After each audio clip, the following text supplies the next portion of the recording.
In eternity, will some saints in heaven be more happy than others? That's the question from Ken, who writes in to ask this. Pastor John, do you believe, as Jonathan Edwards did, that Christians will enter eternity at differing degrees of happiness based on the depth and measure of our spiritual development during our earthly life? Or do you believe, as many Christians do, that all Christians enter heaven as equals at the foot of the cross with the same degree of holiness and happiness for all of eternity? That is, do you believe in a hierarchy of happiness in heaven? Well, the short answer is I agree with Edwards, but some of the alternatives that Ken set up might not be exactly right. So let me try to dig in a little bit to try to explain what I and Edwards would mean. Let me put it in a larger context.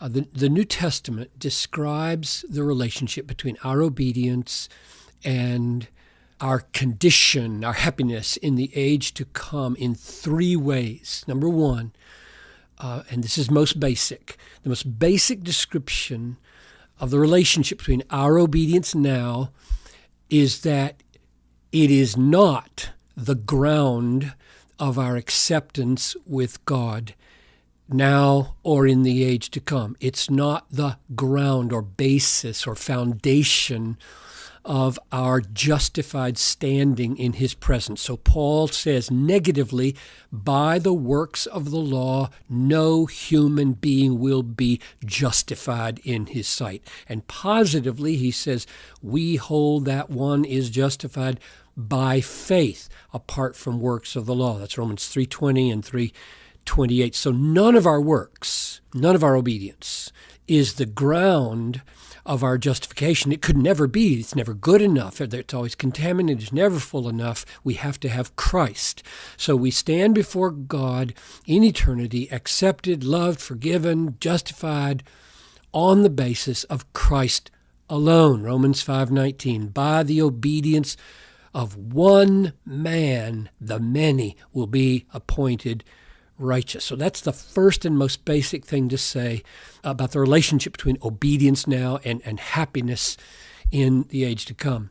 Number two, the New Testament also teaches that our obedience now confirms that we are chosen by God, called by God, born again, have saving faith. So while obedience isn't the foundation of our God's being for us, it is the confirmation that God is 100% for us. For example, 2 Peter 1:10, be diligent to confirm your calling and election, for if you practice these things, you'll never fall. Or Hebrews 12:14, strive for the holiness without which you won't see the Lord. Or Romans 8:13, if by the Spirit we put to death the sinful deeds of the body, we will live. So obedience is necessary for eternal life, but not as foundation, but as confirmation. Now here's the third one, and this is the one that's most important for the question. The New Testament teaches that our obedience results in rewards in the age to come that differ from each other according to the measure of our obedience. So the question that was asked was, will there be differing degrees of holiness and happiness, or will we all enter heaven as equals in holiness and happiness for all eternity? Do you believe there will be hierarchy in heaven? And my view is this, and I think it's the same as Edwards. He helped me a lot on this. We will be rewarded differently in the age to come, but everyone will be fully happy. There will be no gap between anyone's capacity for happiness on the one hand and anyone's fullness of happiness on the other hand. There'll be no frustration over any of these differences. And the rewards in their essence, and we'd have to talk a lot more about this maybe, but the rewards in their essence are differing capacities for happiness in God. Like it's not a Cadillac and a Chevrolet. That's very irrelevant. If you get down to the essence of what would be a good reward in heaven, it's knowing and tasting and having a capacity for greater delights in God and awareness of God and enjoyment of God. And I think that's what Edwards means when he says there are differing degrees of holiness and glory, since the essence of holiness and the essence of glory is the heart's treasuring and esteeming of God above all things.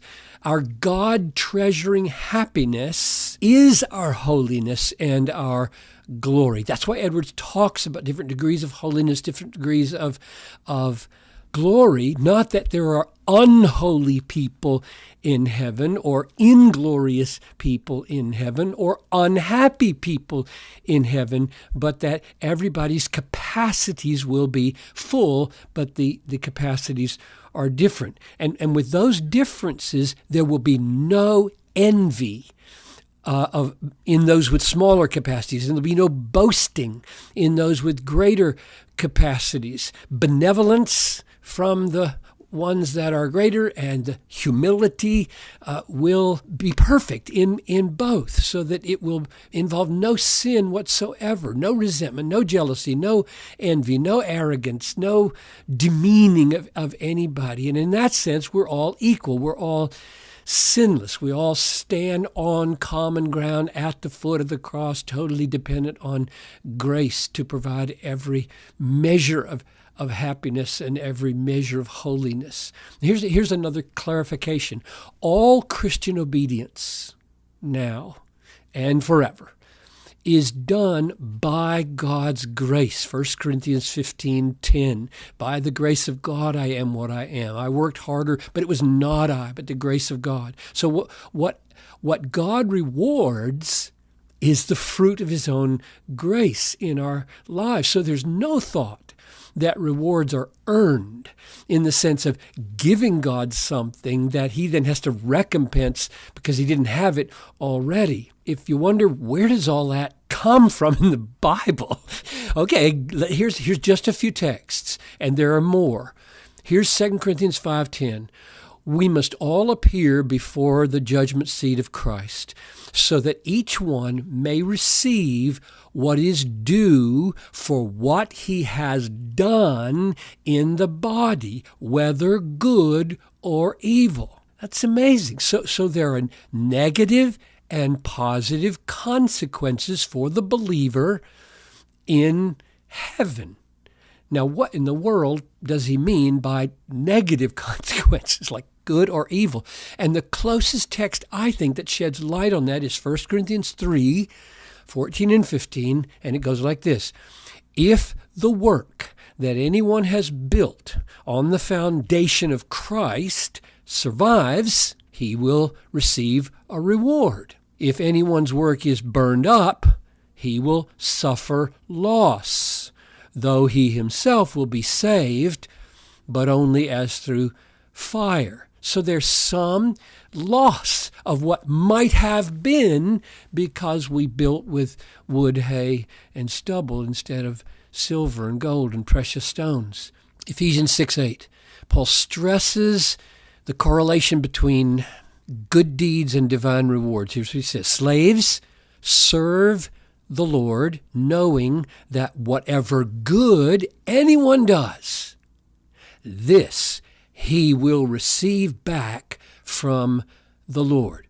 Whatever good. That's amazing. Every single little whiff of goodness that God enables us to do is going to have its appropriate recompense in heaven.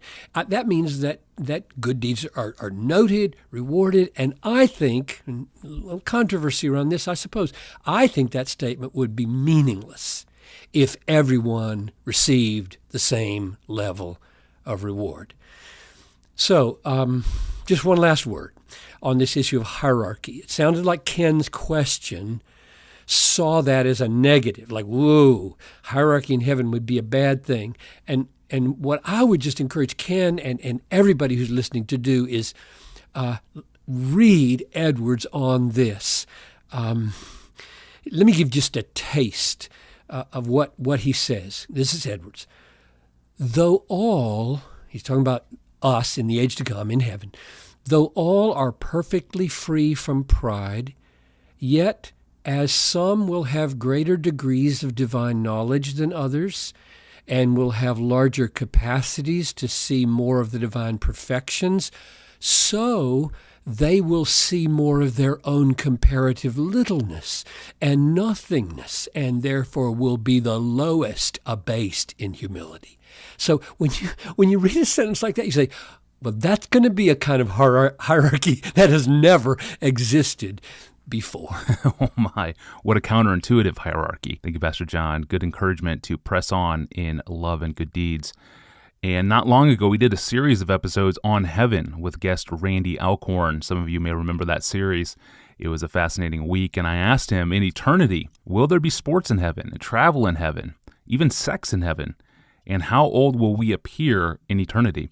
You can find those episodes in the archive. You can search for the word heaven on the Ask Pastor John landing page, and you will find them there. To get to the landing page, go to desiringgod.org.